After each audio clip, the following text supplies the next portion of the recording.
Hello, I'm Peta Taylor. I'm going to demonstrate how to quickly analyse and annotate a painting if you're in a gallery.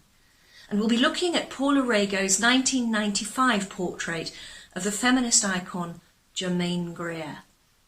When we're asked to annotate a work of art in a gallery, whether it's a portrait or a painting or a sculpture, very likely you can find an image of it online later on a website.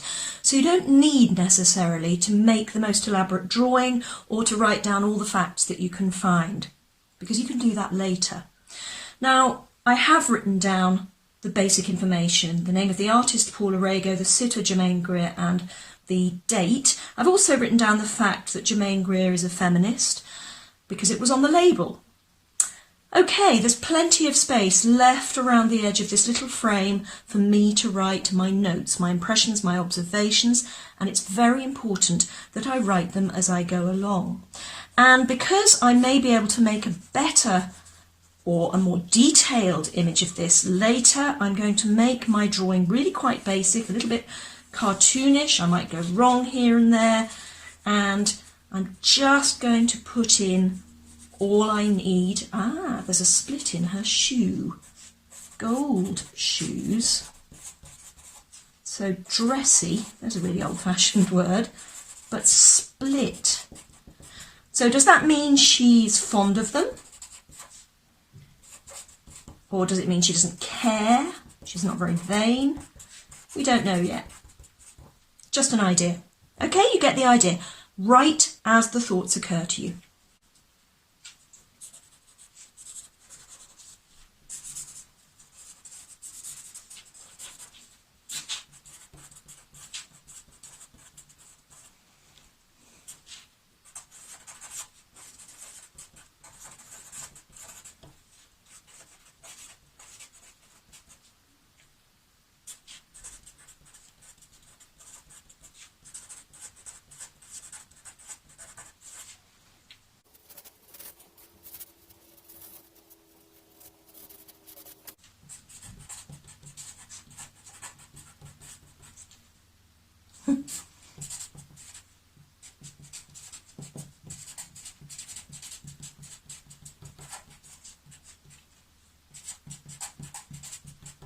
Don't know if unvain is a word, but I suspect there's something going on there. And of course, Paula Rego's black lines really emphasise that element, all the wrinkles in the dress, the pleats in the dress, and the slightly lined face.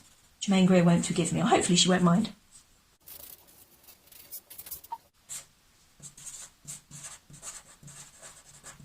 Noticing that the background is divided into three horizontally, almost equal.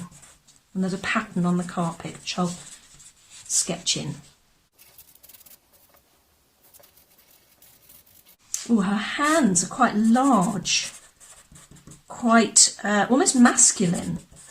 Again, nothing particularly feminine, no nail polish, nothing like that. I happen to know that she had been gardening before this portrait, so very functional hands.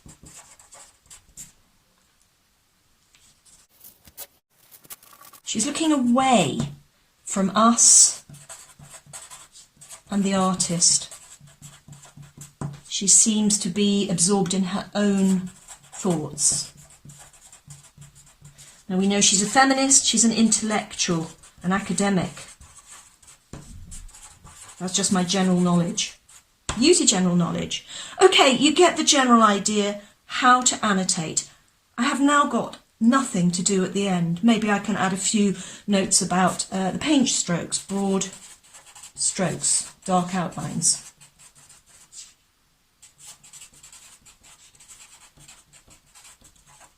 Then it's not a chore. Don't leave all your note making until the end. Write them as they occur because you might forget them.